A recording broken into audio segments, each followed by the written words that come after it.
வணக்கம். திண்ணைக்கு வந்த சொந்தங்களுக்கு என்னுடைய அன்பான வரவேற்புகள். இன்னைக்கு திண்ணையில் நாம் சிறுதானியத்தில் ஒரு அருமையான மாலை நேர பலகாரம் பண்ண போகிறோம். இது டீயோட காஃபியோடையும் சாப்பிட்றதுக்கு ரொம்பவே நல்லா இருக்கும். இன்றைக்கி நம்ம பண்ண போகிறது சிறுதானிய பக்கோடா. வழக்கமாக நம்ம கடலை மாவில் பண்ணுற பக்கோடாவை விட இந்த பக்கோடா நல்லா மிருதுவாகவும் இருக்கும், அதே சமயம் வெளிப்புறம் நல்ல மொறுமொறுப்பாகவும் இருக்கும். இப்போ நம்ம செய்முறைக்குள்ள போகலாம்.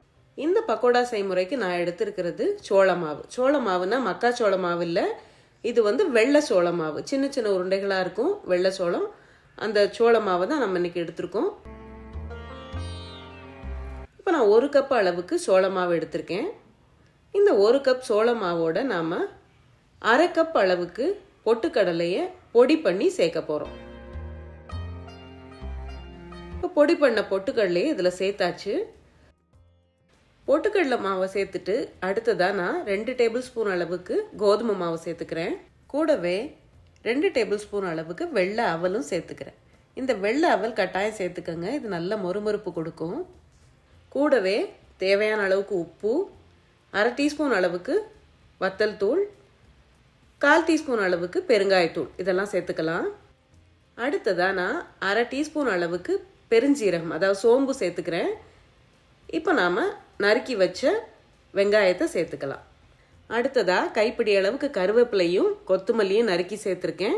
கூடவே நம்ம ஏற்கனவே நறுக்கி வச்ச பச்சை மிளகாயும் சேர்த்தாச்சு.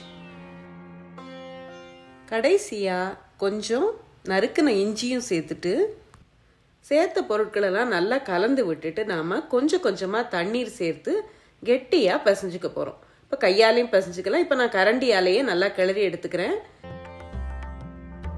இப்போ பார்த்தீங்கன்னா தெரியும், இப்போ மாவு சரியான பதத்தில் இருக்குது. இப்போ நம்ம எண்ணெயை காய வச்சு நம்ம பக்கோடாவை பொரிச்சு எடுக்கலாம். கையில் மாவை எடுத்து கொஞ்சம் கொஞ்சமாக அப்படியே உதிர்த்து விடணும். நம்ம சின்ன சின்ன துண்டாக உருட்டி போட்டிங்கன்னா கெட்டியாக வரும்.